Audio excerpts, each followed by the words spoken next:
Welcome to Soccer in 60, presented by the Empire Strykers. Get ready for your weekly look at all the pro soccer teams in Greater Los Angeles. We've got all the news and analysis you need, from LAFC and the LA Galaxy to the Empire Strykers, Angel City FC, and Orange County Soccer Club. Now, buckle up and enjoy Soccer in 60. Welcome indeed to Soccer in 60, brought to you by SAC Health System. This is the fastest paced soccer show in SoCal, covering all the week's news, highlights, and more from LAFC, the Galaxy, Angel City, Orange County Soccer Club, and of course, the major arena soccer leagues, Empire Strykers. Hello and welcome. I'm your host, JR Liebert. And of course, on the screen with me today, two of my fantastic co-hosts, the first one half of the Lacuna Galaxiana podcast, Ananda Karana. Ananda, welcome back to Soccer in 60. Good to be back, boys. Great to have you, my friend. And of course, Timmy K all the way, one Tim Colot, soccer superfan and co-host here on Soccer in 60. Welcome back, Timmy. Thanks, JR, man. I'm super happy to be here hanging out with two of my favorite buddies, and we get to see another one of my buddies a little later on in the show. That's right. We'll have Christian Philemon, the voice of the Empire Strykers, on, as well as head coach Onua Obasi of the Strikers sits down for a fantastic interview. MLS descends on the Coachella Valley as Orange County adds another to the fold for 2026. Angel City gets to start their preseason competitions real soon. And the Strikers, well, they look to bounce back from a tough defeat against Utica City. Just because a lot of soccer's in the preseason doesn't mean we don't have a ton to talk about here on Soccer in 60. And please don't forget, this is the fastest paced soccer show for a reason. So if you're waiting for your favorite Southern California club, you likely won't have to wait very long at all. But before we do all that, before we go around the horn with five fantastic clubs, let's check in with our friends over at Omnitrans.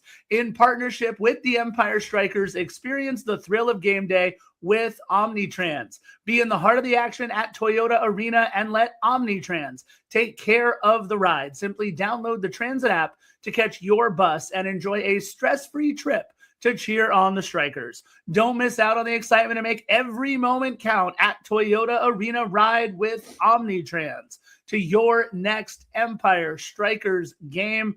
All right, we've got Ananda, one half of the Lacuna Galaxiana podcast. So let's kick it off with some Galaxy talk.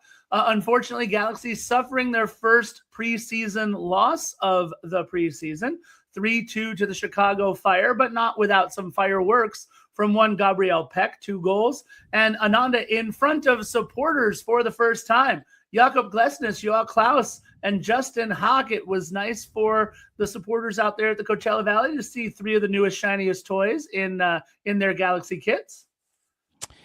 Yeah, well, not exactly yet in their kits. They're still in their training. But they did debut the kit. But we're almost there, Scarf. Almost there. It did become available at the team store, I believe, yesterday. So fans are already showing that off there on socials, etc. But no, it was good to see the team. All the games up to that point had been closed door, and then we got to see the team in person. A loss, but I think there were still a lot of positives to take out of it. It was interesting to see the makeup now of that new back line with Jakob Glesnes, Emilio Garces as the center back partnership. Greg opted to put Justin Hack in the midfield, and then he experimented later on in the second half to withdraw him a little bit more into that defensive pairing. But, a loss, but still a few positives to take out of that game. Yeah, one of the things I wanted to ask you in particular about is, did this starting lineup look like what you might expect to see, let's say, against Sporting San Miguelito in just a little bit? And just to go over, it was Mitrovic in between the pipes, along with Mickey Yamane, Emilio Garces, Jakob Glesnes, and Julian Aude on the back line, Marco Royce, Justin Hack, and Elijah Winder, and then Peck, Klaus, and Paintsel. I think you can put those 3 down no matter what. What did you think about this starting lineup, and is that going to be as close to a best 11 as we'll see so far? Yeah, pretty strong lineup, right, guys, on paper. So, and I think you said it, Scarf, the front 3, I think probably picks itself. Those are the 3 DPs. Those are the 3-headed monster up top for the Galaxy. I think the opportunity area for Greg Vanney is really the midfield. I think he's really chopping and changing Elijah Winder in there was just an experiment to see what that looks like. And I think Greg changed it up in the second half and found the right formula. So that's probably the one big opportunity area. But other than that, pretty close, Scarf. And then we see them come out February 11th against St. Louis, a rather easy win, dare I say, for the Galaxy in this one, 3-0. Gabriel Peck scoring in the 90th minute to cap things off for them, but a very different lineup to start. Letting the kids play in this one a little bit, Ananda. Yeah, it's basically a line change, right? And I think Greg is really trying to obviously see what he's got, get everyone prepared for the season. You know, the Galaxy start, we've talked about it on the show multiple times. The Galaxy have 4 matches in the first 9 days of the season, starting on the 19th in Panama against San Miguelito. So Greg's going to need to rotate his squad, especially with guys like Marco Royce, Maya Yoshida, a couple of the older guys. You can't expect him to play 90 minutes for 4 matches in 9 days, right? So it was good to see the kids out there. And you know what? A really positive result, right? A whole line change and a 3-0 result. That's pretty emphatic. Now, Scarf, one of the interesting things so far in the preseason is the Galaxy have only allowed 4 goals in 4 matches. That is a welcome sight, I think, for Galaxy fans, and hopefully more to come there. Well, and you mentioned it, 4 goals in 4 matches, but 3 in 1, right? So that means the rest of their defense has been pretty spectacular. Timmy, we got to see a lot of the young guys play, right? And what we talk about with Galaxy is that they are trophy aspirational every single season. So to be able to see players like Harbor Miller, players like John Nelson, Lucas Sanabria, Edwin Cerrillo, Tucker Lepley, obviously Matias Nascimento, they went very deep in this one, Timmy, and the depth really shone through in this 3-0 win. Yeah, and that's really got to bode well for the Galaxy and the Galaxy faithful, because if the Galaxy and Vanny can get these guys up to speed early, get them in full-on game shape, they're not going to be July game shape right now, right? But if you can get these guys to be 3-4 weeks down the road, especially with San Miguelito coming up on the schedule, expect to see every one of those guys that you just talked about, Miller, Nascimento, all of these guys are going to get quality minutes within those first 4 games because you have to. Like you said, Ananda, you're not going to run out 11 guys and have them play 90, 90, 90, 90, right? You're going to have 20 guys in those first 4 games playing. Yeah, and to see the not just minutes, right, but quality play that you got. Right. Ruben Ramos, another one who I think looked very, very good today out at Coachella Valley. So good things, certainly boding well for the Galaxy and their depth as they get set to start this gauntlet of 4 games in a very short succession, including a travel day to Panama as well. So that's going to be a fun one.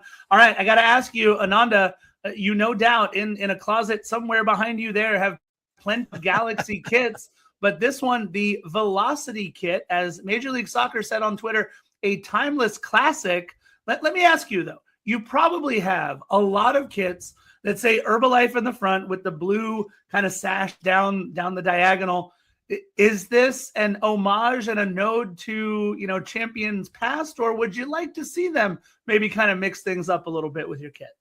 Yeah, I think the Galaxy really pandered up to the crowd here, Scarf. The Galaxy faithful have really been asking about this one, and they love this, right? They really love this design. It harkens back to, like you said, a lot of history, a lot of pedigree. The last time we had this particular design, I want to say was 2019, especially with the blue sort of stripe. We've had, I think 2021 was the gray, so variations of it, and even the 2024 Angelino kit was a variation of it. But this is a true throwback, and I haven't seen it yet in person. But what I know is that the details on this are really, really cool.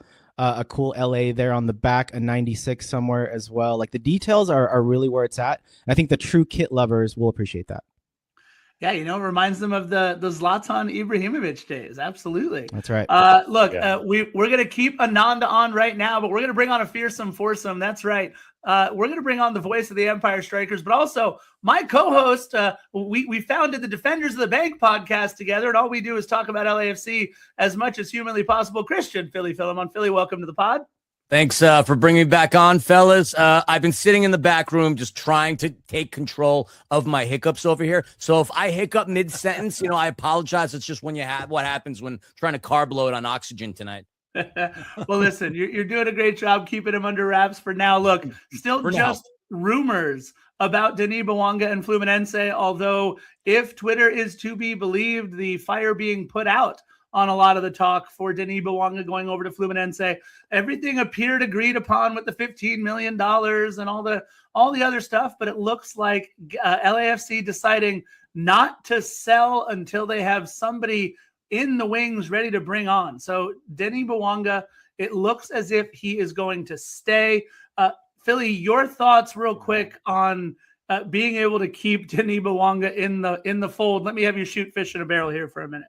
Yeah, well, first and foremost, LAFC clearly remembered the harsh lesson they learned when they did that with Walker Zimmerman to start the season a long time ago now, it seems. The deal was agreed upon in principle. $15 million is a fair amount of money for somebody of Denis' caliber, but the idea was LAFC would need to find a replacement player, and they were talking about installments, which is not something that John Thorrington and co wanted, but installments, as we know, are a part of the pro game, even at the highest level, but no personnel, and quite honestly, how the hell are you going to replace Denny anyway? That first and foremost. I don't care how talented you are.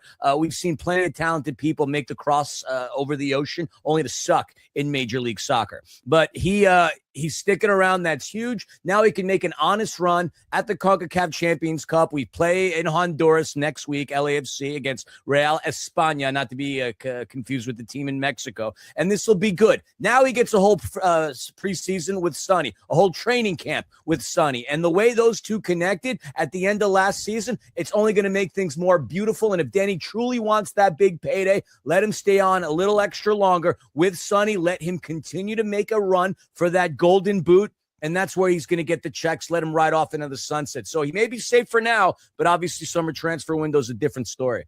Yeah, absolutely. Let's hope LAFC doesn't get any huge overtures during that window either. But last Friday, February 6th, LAFC did confirm the signing of Canadian men's national team star midfielder Steven Eustáquio on loan from Porto. This loan is only through June 30th of this year, with a club option to buy. Not only is LAFC getting an incredible midfielder, but he'll be looking to impress to make sure that he keeps his spot at the Canadian men's national team, El Maple Tree, as I like to call them. Since the 2021-22 season, he's capped 156 times for the Portuguese giant, played in Champions League, Europa League, Club World Cup, and 100-plus league and domestic matches. So a huge get. Philly, let me ask you as well. What's your take, on remaking the entire midfield here under newly appointed head coach Marc Dos Santos? I think the midfield was probably one of the weakest units as far as LAFC is concerned. We obviously gave Marky Delgado plenty of flowers, but there weren't that many players in the midfield. Matthew Chouanier obviously had some moments in the sun, but we didn't have any consistency in there. This loan may go to a time period in which LAFC views that Igor Jesus can come back fully and healthy, but I think this could be a scenario where we hang on to him for a little while. I'm not going to go out there and say I know everything about the guy. I find it also comical that we had to pay San Jose $50,000 in general allocation money to acquire his rights, this monopoly money. We should have a pod just on the wham gam thank you ma'ams of Major League Soccer. But this could be a great addition. It adds a lot more firepower. And you and I, we were chatting with Marc Dos Santos yesterday at the LAFC kit launch, and they are very bullish on this young man. It's not as if he's out of shape. He's already been playing and training with FC Porto, so he should be ready to go immediately. And look, we're trying to bring on as many Canadian men's national teamers as we can now, with Matty Chouanier also in the fold. So we could have Kim Caldwell Harvey sing the national anthem. I can't hear "O Canada" without her singing it. That's we need some more syrup. And let's not forget, by the way, Jacob Schaffelberg, who hopefully will be healthy sometime soon after his groin surgery. Timmy K, look, we followed Galaxy at the Coachella Valley Invitational, LAFC playing the match right after them, and it was a 1-1 draw at the Coachella Valley Invitational. But I want to talk to you most about the first 45 minutes, what we saw from players like Ryan Hollingshead, Artem Smolyakov, Nathan Ordaz, as they were playing with all of the young kids, what it meant to be able to kind of hold NYCFC at bay there as they played a mostly starting caliber first team there. Big minutes for the young guys there from LAFC. Yeah, and just like the Galaxy, you get these young guys in there, and they're really feeling their oats out there. You know, they're playing well. They're keeping the other guys off the score sheet for the most part. And what you're really getting, you mentioned it, it's quality minutes, right, Ananda? These guys are getting out there. They're getting quality minutes, just like the Galaxy boys did, right? Yeah, that's right. I mean, again, it's the same concept. And you know what? I'm sure head coach is looking at this and saying, who's going to break into that first team, right? Philly just said it. The midfield's a little light. Is there anyone that can break into that first team? Just like Philly's breaking something out of the box right now. Not sure what that is, but just like that. You know, just break it in there. He's feeling his own oats. I'm feeling my oats. Are they overnight oats? Oh my goodness! For those listening, I literally I took it upon myself to run back over to the cupboard. I grabbed myself a box of Quaker Oats, and as per Tim, I'm feeling my oats. All right. Well, look, instead of throwing it to anybody else, I'm actually going to talk about something here myself. I'm wearing it right here. It's the new primary kit for 2026 for LAFC. It's got an Art Deco look. I think it looks absolutely fantastic. And it's a lighter weight material. So for somebody like me who's not made of a lighter weight material, it's really nice to be able to put this kit on and enjoy it. I got to say a big thank you to one Ananda Karana for coming on here. Really appreciate you, my friend. Don't forget, check him out at Lacuna Galaxy Auto Podcast. Thank you, Ananda. See you, boys. Later, Ananda. We're going to keep Philly on here with Timmy K. And don't forget, we've got a fantastic interview with Empire Strykers head coach Onua Obasi coming up in just a little bit. But Philly, before we do that, you said to me when we were talking about this match for the Empire Strykers that even though it was a 10-9 loss, it was one of the more fun matches for you to call. I don't know that there can be much more fun out there than a back and forth 19-goal affair out at Toyota Arena. Your take on the match against Utica City? Listen, obviously being a Strykers guy, it broke my heart to get a loss. I've called so many losses in my life that it's actually irritating. I enjoy the wins oh so much because sadly to say, they don't come as often as I'd like them to and as often as they should. But that being the case for a neutral, highly exciting because anytime the Strykers would go and take a lead instantaneously, Utica City FC would have an answer. And what we hadn't talked about was the return of Nilton DeAndrade. DeAndrade, one of the best in the major arena soccer league. Him coming in, he had such an impact on the game. Didn't even have him on the scouting report. And, we joked about this afterwards. When I walked by him in the tunnel, I thought he was Gio Alves because I didn't expect him to come through. And then when I took a second look, it shocked me. And then Coach Everton ran by me, and I'm like, I didn't realize you guys had Nilton DeAndrade back. He's like, yeah, it's his first game. I'm like, it would have been great to know that. And he absolutely butchered the Empire Strykers. He was such a difference maker. But the game itself, yes, was fun. And oh, by the way, that's now former head coach Everton of Utica City. Yikes. That was a bit of a surprise after the 10-9 win, but we'll talk more about the Empire Strykers end of it. Look, we talked about it as entertaining of an MASL game as you see, but Empire took the lead 1-0 behind Abdul Mansoure, but then it was consecutive runs of 3 goals, right? First for Utica City, then for the Empire Strykers. It was, you mentioned it, such a back and forth affair, but unfortunately, after the Strykers took the lead 6-5, they wouldn't take another lead in the match. And look, our producer Gunnar is, if he were in my headset right now, he'd be screaming at us to talk about the errors that were made by the Strykers that led to goals.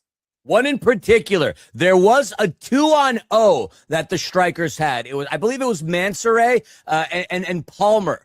Literally, it was just them and the keeper, Brian Wilkin. Brian Wilkin was way out of position. They had him beat, completely had him beat. The touch, the pass that Berto just had too strong a touch and missed the goal. Hit it against the wall, and that created a counterattack opportunity instantaneously in which Utica City FC would score. Had Berto been able to just thread that through, now the Strikers have a 2-goal lead, and we get closer to halftime with a different mindset. Instead, because of that scenario right there, and of course there were several errors, but that one sticks out in my head as clear as day. If Strikers go up by 2, totally different scenario. Seconds later, Utica City tied it, and that story result would continue until the final nail in the coffin with 30 seconds remaining. Nilton DeAndrade would thread it through 10-9. You want to talk about fatigue? 19 goal calls. And if you felt bad for me, I felt even worse for the public address announcer, John Spire.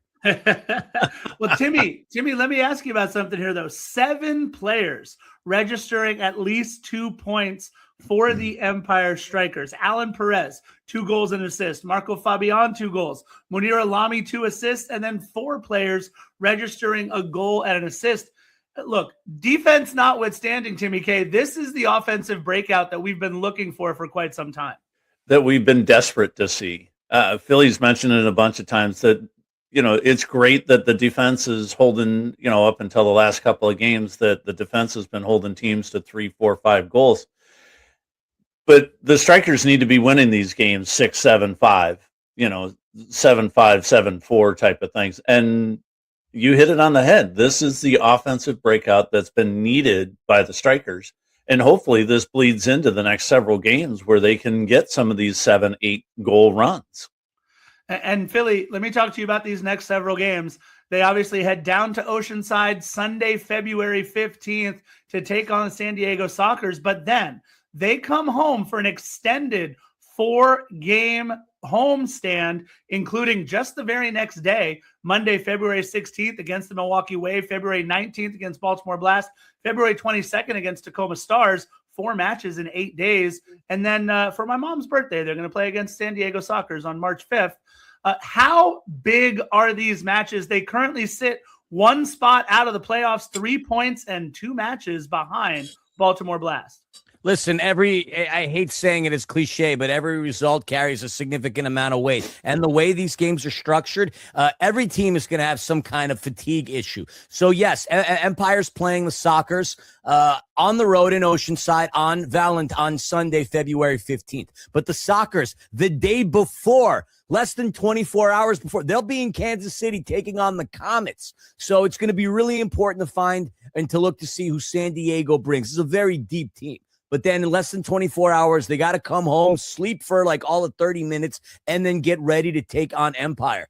Listen, if the Strikers can't beat a tired, fatigued San Diego Sockers team, I don't know what to tell you. 2-2, they beat them twice this season. This should be a really good opportunity, but we know it can get loud at Front Wave. And then they're taking on the Milwaukee Wave. The Milwaukee Wave also have a short turnaround on their come through as they're playing Tacoma. But the Wave have 2 of the most exciting players in this league. Alex Saucy Sanchez, 22 goals, leads the league in goals. And then they got Super Mario Alvarez with 14 assists. He is the leader in that statistical category. And Willie the Wall, William Bonahany, one of the best goalkeepers this league has seen. This is going to be an interesting game. The Strikers did lose to the Wave 3-1 in Milwaukee just on New Year's Eve, but crucial games, my man, and they need to pull out the results. Otherwise, they're going to be watching the playoffs from the Inland Empire. And you can hear Philly on all their home calls as well. Philly, thank you so much for coming on and talking all things LAFC and Strikers, bud.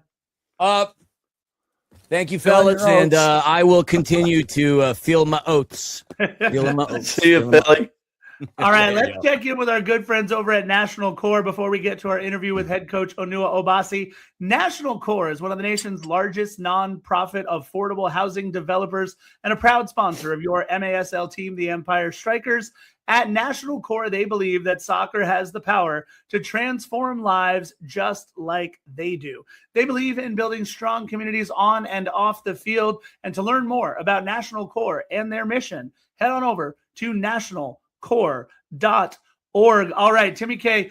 Gunnar and I got to sit down, our producer Gunnar and I got to sit down and talk with head coach Onua Obasi here as part of Black History Month. He gets very, very personal with some family stuff and some real interest in the criminal justice and policing system as well. He is an incredibly interesting man to talk to about things off the soccer pitch as well as on. It was an absolutely fantastic interview with head coach Onua Obasi. Let's get to that right now. Our guest last year led the Empire Strykers to their first MASL playoff berth since 2021, winning Coach of the Year honors along the way. And less than 3 years ago, he coached Newtown Pride to its $1 million triumph at TST, the world's most prestigious small-sided tournament. Today, he joins us to talk a little bit of Empire Strykers and to help shed the light on some topics that remain as urgent as ever as we celebrate Black History Month here on Soccer in 60. Thank you so much for taking the time. This is Empire Strykers head coach Onua Obasi. Coach Obasi, welcome to the show. Thanks a lot. That was a really cool intro. Appreciate it. Absolutely. And we're so lucky to have you back on the show. We know you're a good friend of the program. We appreciate you. You're from England, but your name has roots that many people would associate with Nigerian heritage, right? Nigeria. So if you don't mind, perhaps you could share a bit of what you know about your family's history and the role that it plays in your identity today. Yeah, so my as you mentioned, my dad is Nigerian, born and raised in a village in Nigeria. And funny, he had a similar path to me in some respect, in that he was able to get a scholarship, which I'm sure was more difficult coming from a village in Nigeria, to study in the States. He studied engineering in the States and in Michigan, actually. And I similarly had a scholarship in the States in Connecticut. I studied communications.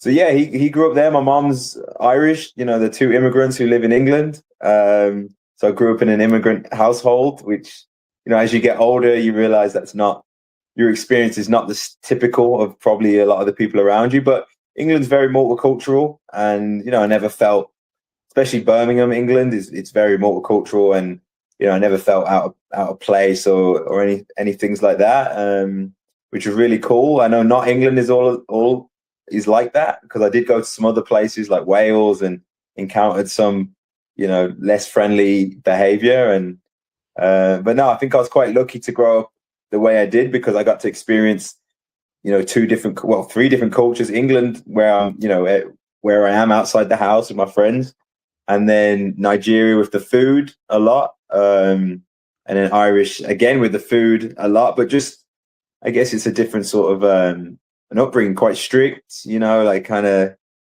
just the things you associate with an immigrant upbringing. I think I benefited from them or suffered from them, whichever way you want to put it. Yeah, Coach, I'm so impressed with your dad right now. We got to talk about that more off the air, but let's transition over to the game for a minute, right? Let's talk about Black representation in your line of work, and specifically at the highest levels. The famously or infamously, I should say, the percentage of Black head coaches in the MLS, the NWSL, also the MASL, is far lower than, say, the percentage of Black players, or also Black coaches in at the lower levels, at the youth level, high level, amateur leagues, the lower pro leagues.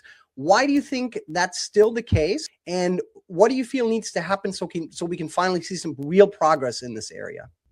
Yeah, I think it's one of those issues that I think when you kind of look into representation in any field, really, I believe, the same issues that plague a lot of industries and a lot of, work is found in sport. And, I think if you look at how many people of color are represented in leadership positions, as you mentioned, it is lower than how much they make up, especially of athletes.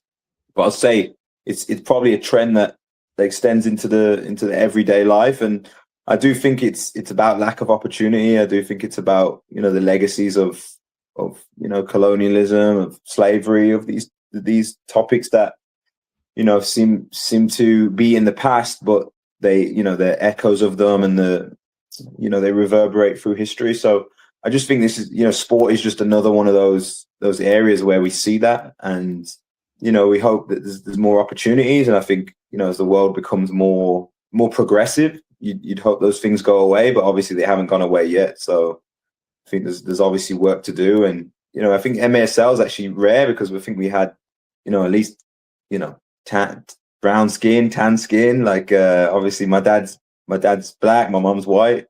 We got Everton, the Utica coach, and David Bascom in Baltimore. Who are all people of color. So I think that's cool, like to have some representation. And as someone growing up who was mixed heritage, and seeing people who look like you is just important. Same way when girls see women in coaching positions, they're underrepresented, but when you see it, I can imagine for them it's a really cool thing. And someone who's got a daughter, I see just how representation can inspire and can make people feel more connected to the sport. Yeah, Coach, I was lucky enough to be in the room when Wilfred Nancy won MLS Cup last season, and I was able, 2 seasons ago, and I was able to ask him about the burden or the title of being the first MLS head coach of color to win MLS Cup. And of course, you now taking home Coach of the Year honors last season in the MASL. Given the poor, or at least lack of Black representation among head coaches at the highest level, have you felt kind of an added responsibility or maybe opportunity to kind of help the cause as a Black head coach in the highest level of indoor soccer in the world? And did that play into how you felt about winning Coach of the Year in any way as well? To be honest, man, not really. Not really. I'm aware of like that I'm a person of color for sure. It's definitely not lost on me. And obviously I was raised in quite a middle class kind of household. So I think some of the disadvantages I was kind of had the fortune to kind of not have to experience, if I'm being honest. So when I conduct myself in daily life, it's not something that is as much I see as a burden as it could be, because I do think, there is stigmas attached, there is stereotypes attached. And, as I was younger and, certain ways I would dress and people I'd hang around with, you can see that play out in real life. But I feel as though in the world of sport, or at least MASL, I feel as though the people are very, very cool. Like the people I've met, even though some of their politics I might disagree with, I think the way they treat people and the way they talk about people, and the ways that you maybe think someone could be ignorant, I just haven't seen it, which was really cool. And I think that helps you just not wear it, as much. Sure. But I know not every industry is like that. I just know that's the reality I faced when I'm in the MASL. Yeah. Coach, another little bit of a transition. Since it is Black History Month, and we know you are fairly outspoken on certain social issues, I figured this was a good chance to ask you about something that you mentioned to me in a private conversation not too long ago. It had to do with something that you noticed when you were, again, this is away from soccer. You talked to me about getting pulled over maybe by a police officer, and something that you noticed in that interaction. Can you tell us what that was and why it was significant to you?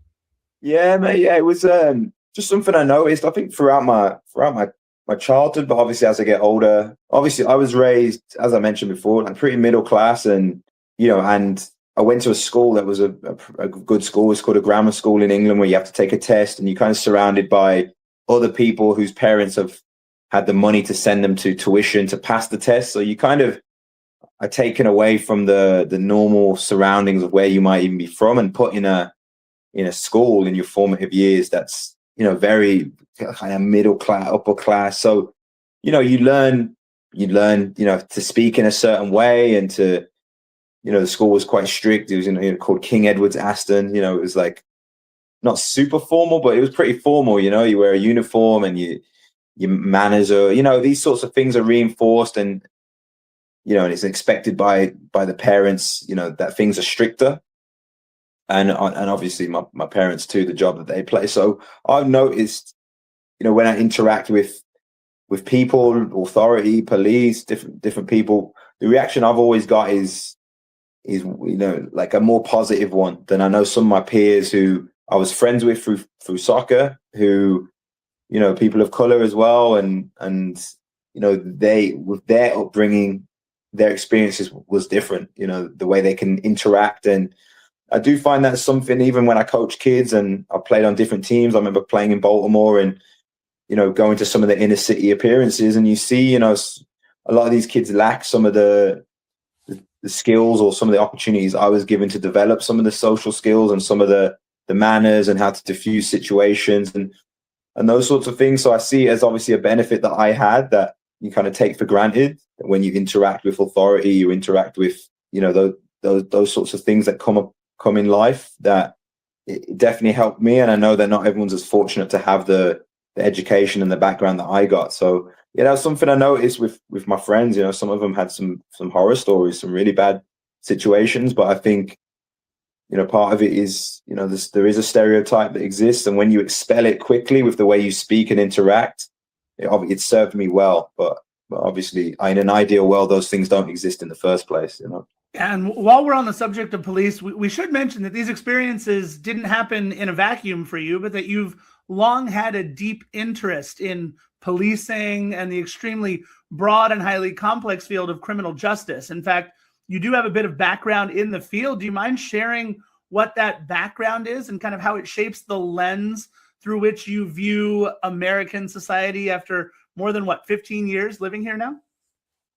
Yeah, I was really fortunate with my scholarship. When I come to the States and I was studying, I had to take some elective classes, and I really had no clue. I just was probably picking what I felt was the easiest when I saw it written down on a piece of paper. So I picked some criminal justice classes because they sounded interesting, and I said, I can do that. I can do those sorts of things, and they were they were the most eye-opening and insightful classes I ever took. And one of them was about the DSM manual and the different different psychiatric kind of evaluations and stuff. Super interesting. Within that, there was a module, super fascinating module about psychopaths, and it was a class on that. So imagine how, sounds a bit morbid, but it was a very fun and eye-opening class, because you get to see how someone develops into that sort of character.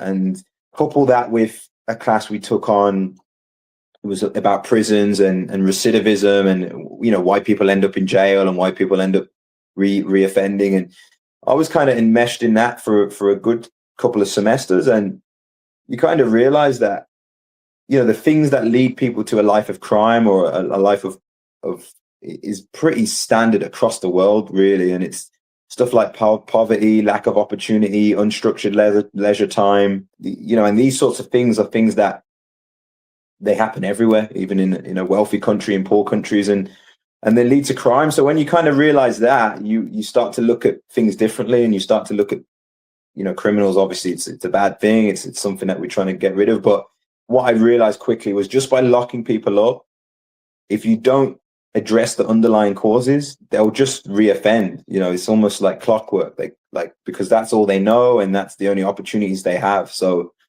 you see when they compare prison systems, I thought that was super fascinating. They compare prison systems around the world and ones that rehabilitate people and give them skills, and how that affects, they're much less likely to reoffend. When you start to put those kind of puzzle pieces together, I think you suddenly start looking at the world differently, and you start looking at, if people are given opportunities, they don't want to do crime, as opposed to just thinking criminals are just bad people, inherently bad people. You start to realize, well, actually, if that could be you who got no opportunities and, didn't have money and faced abuse, and, even as simple as your mom not getting the right care when she's pregnant with you, these are things you can't control. So, the answer is not just locking people up and punishing them.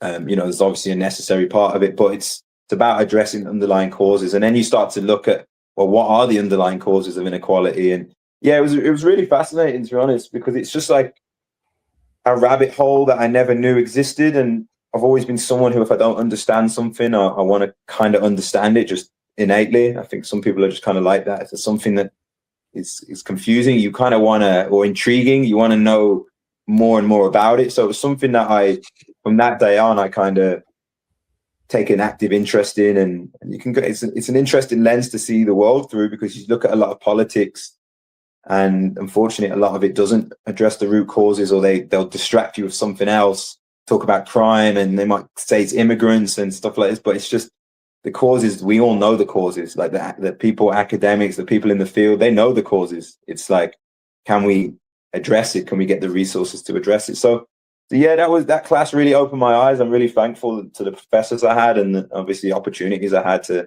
learn that, because it makes you, I think, more connected to your fellow people, because you realize, like, that could just be you. You could have just been born in a tough situation with no opportunities, and you could be the criminal.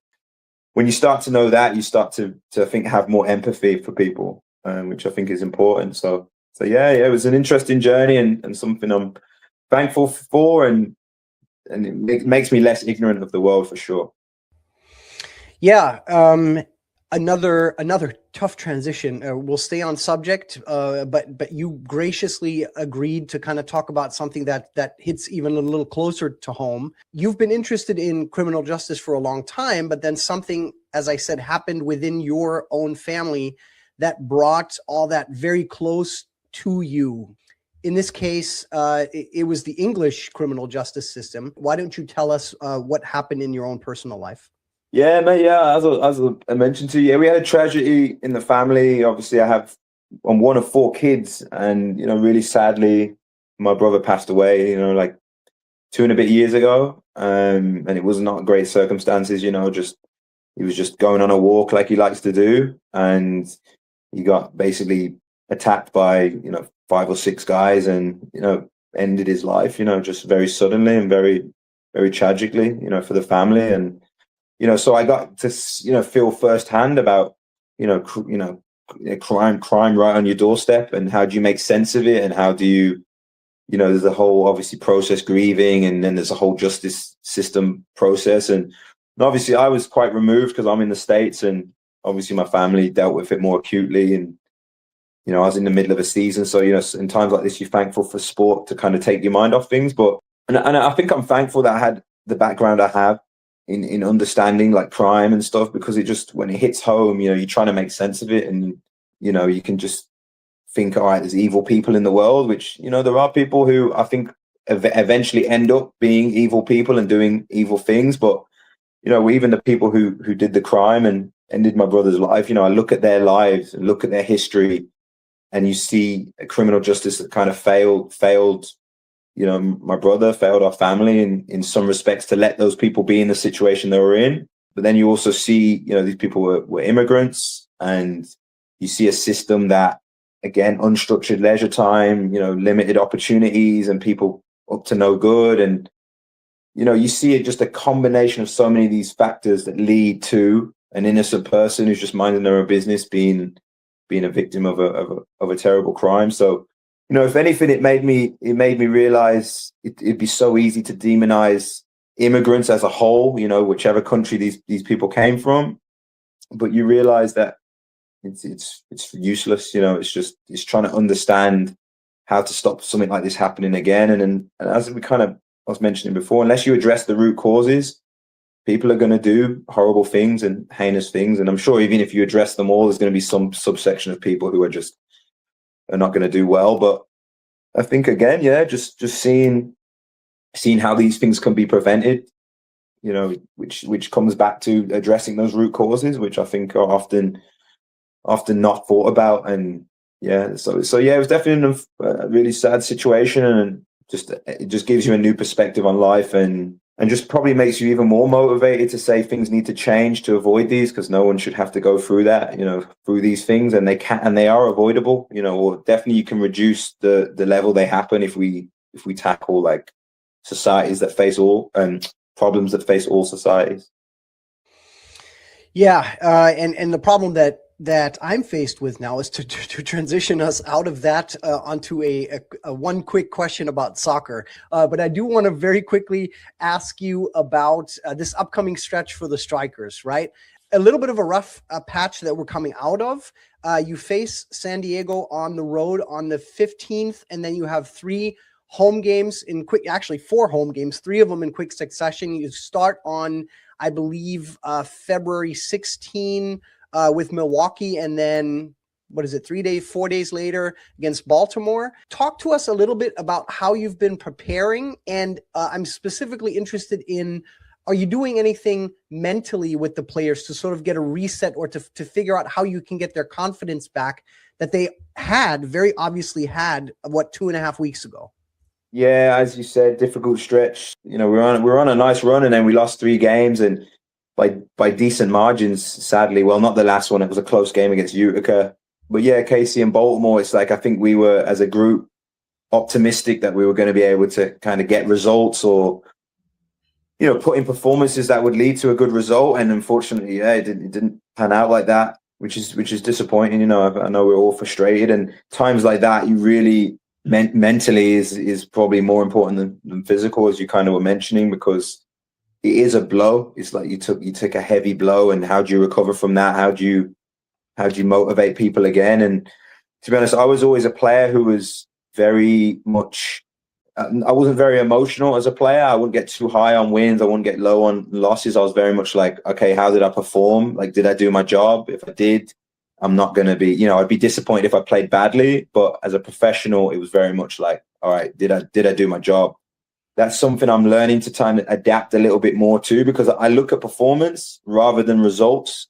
Obviously results are very impactful, but I'm very much like, okay, how did we perform? And I think when you're managing a whole team of, 20, 25, 26 guys, you need to be more conscious of the emotional side of things. And so that's something we've been working on this week.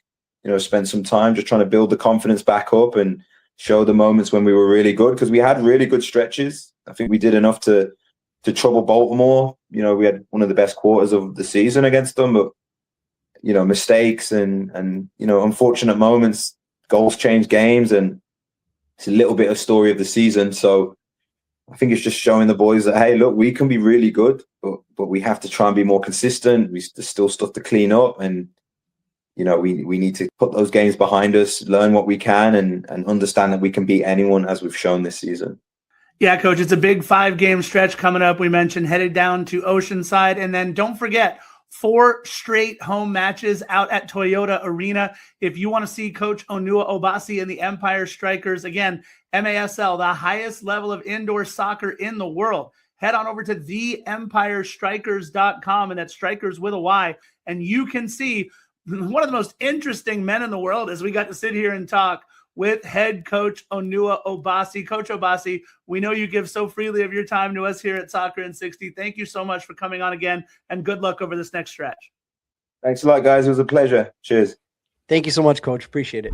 All right, so there you have it. Timmy K, we could have sat down and talked with him for hours. He has an incredibly interesting background and personal story, but unfortunately, sure. We didn't have the time, but it's time to get in to Angel City FC. And Timmy K, we talked about the MLS boys kicking things off out in Coachella. Well, just next week, Sunday, February 15th, day after Valentine's Day, it'll be the NWSL's turn, as they have 2 days out at Coachella, Sunday, February 15th and Saturday, February 21st. But first, taking on the Portland Thorns out there at Coachella Valley.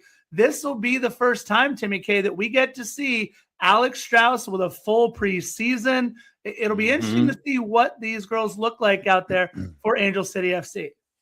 Yeah, it'll be really interesting, and I'm really looking forward to it. Out of all the games out of Coachella Valley in this spring, this is the one that's probably on, I know it's on everybody's Angel City radar, but definitely I think it's a lot of other people's radar too, because of how much time Alex Strauss has now had. He's remade the roster in his mind as to what he wants this to lay down as.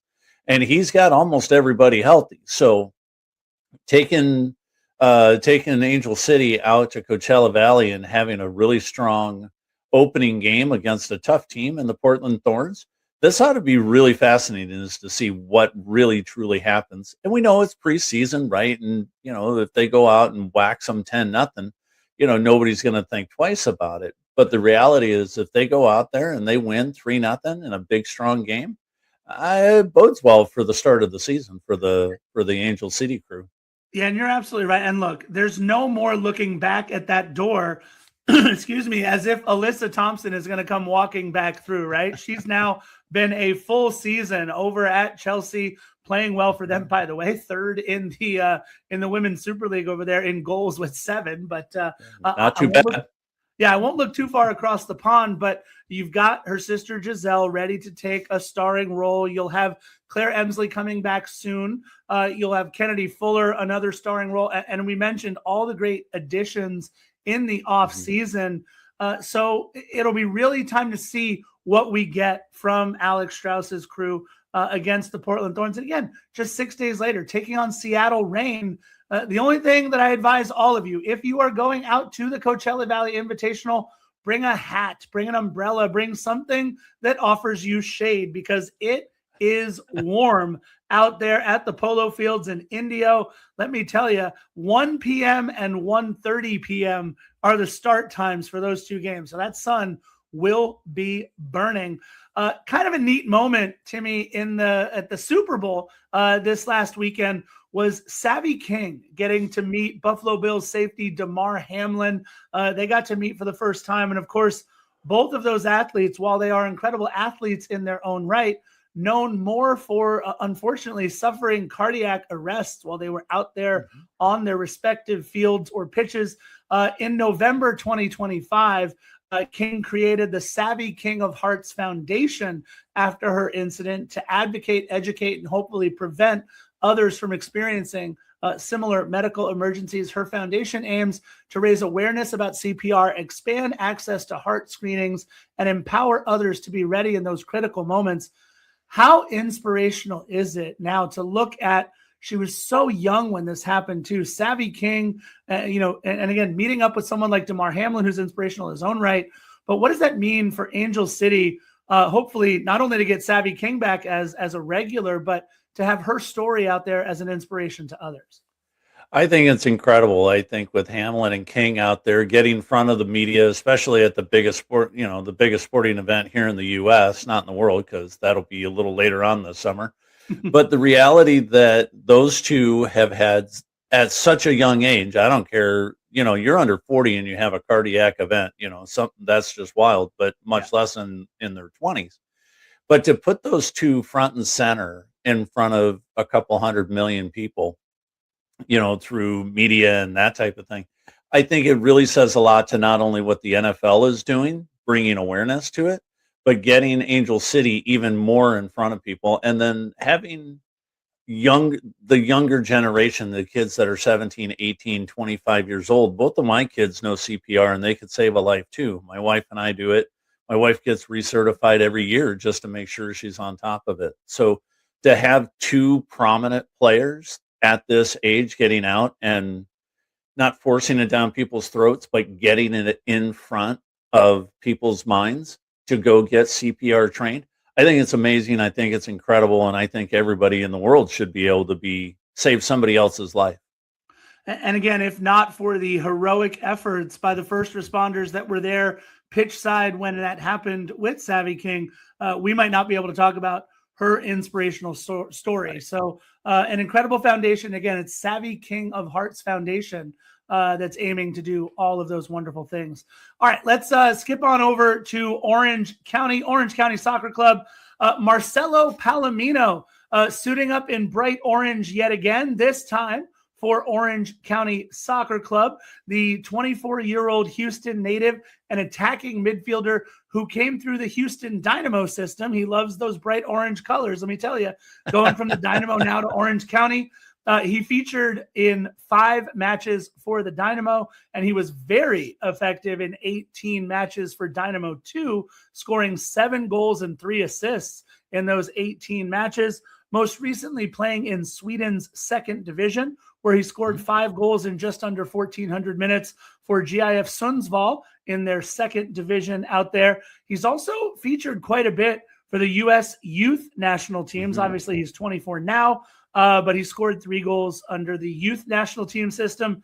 And Timmy, though he's just 24, he's been playing first-team soccer since he was 19 years old. This is another veteran presence in the Orange County midfield. He could also maybe slide into an attacking role as well. So bring another player in like this. This has to bode well for their midfield this season in Orange County. Absolutely, Scarf. This is a great signing. This is going to be great for the club. And you said it. He could easily move up into that forward line. If anybody gets injured, which hopefully nobody does, but they could easily push him up into pushing up into that attacking forward position, make him kind of like a real number 9 type of thing. Have the guys out on the wing with Zubak and War, and they could kind of be streaking down the side, and he could be in that middle spot. I see great things for him this coming season. I think it's a great addition to the club. Yeah, hopefully consistent minutes there in the midfield for him as well. He won't get to play, it doesn't look like, at least in any preseason matches, but Orange County just got to say hi to an old friend of theirs, Kobe Henry, facing his former squad. He's now with Real Salt Lake. And the County boys, they showed themselves quite well. A 1-1 draw against Real Salt Lake, a very good MLS team coming into this next season. A lot of things expected of them, but a good test for them early on in the preseason, right, against an MLS side. Yeah, and we talked to Coach Stone last week, and he said the same thing. Being able to get on the pitch against high-quality MLS teams that aren't just throwing out their third-string guys. They're throwing out a lot of their first-level guys that are going to be starting the season for the MLS clubs. And to get a 1-1 draw with Real, this is a great start to the preseason and almost to the end of the preseason, as we're just a few weeks away for Orange County kicking things off. Yeah, I think this is really a big deal for Orange County to get this 1-1 draw. Yeah, iron sharpening iron, right? They played Galaxy not too long ago, and now RSL. So good minutes for them for sure. Let's real quick. Tyson Espy has been a force on the U17 for the U.S. Youth National Team, starting and playing the full 90 in their last 2 victories, 8-0 over St. Vincent and the Grenadines, and 10-0 over St. Kitts and Nevis. He has looked great there on the back line, and just yet another example of quality young talent there down in Orange County. Tyson Espy starring for the U.S. Youth National Team. Let's get into the strike force. Look, so many different people to choose from, Timmy. But look, a lot of players with 2 or more goal contributions. So getting the first star in our strike force, Alan Perez, 2 goals and assist for the defender midfielder. Obviously Marco Fabian with 2 goals. But look, I can't stress enough. Brian Orozco with another goal and an assist. He is a goalkeeper, folks. Timmy K, what is it like watching Brian Orozco week after week get on the score sheet? No, it's great to see the guy. And if you ever get a chance to meet him after the game and he's signing autographs and stuff like that, Brian Orozco is just a great human on top of being an excellent goalkeeper. And to see him on the score sheet almost every time as we come on to Strike Force, it's really, really fun to see. And look, multiple points for both your big guys up top, right? Marco Fabian, 2 goals. Justin Stinson with a goal and an assist. Hopefully, maybe Coach Onua Obasi unlocking something there in Utica with the 9 goals. Obviously, the 10 allowed is the problem, but being able to see both Justin Stinson and Marco Fabian get out there on the score sheet, that's big. That's the biggest thing I was looking for. We've been talking about Justin for weeks now. He had a really kind of rough start to the season, but now he's on a roll. He's got 4 or 5 points in the last few games. He's got goal and assist in this last one against Utica. And I really expect him to be much more on fire now that he's got, the monkey off his back, as it were. And he's got a few goals and a few helpers. Yeah. And speaking of on fire, we were absolutely on fire with all 5 of our clubs we looked at this week. Once again, this is why it's the fastest paced soccer show in SoCal. This is Soccer in 60, brought to you by SAC Health System.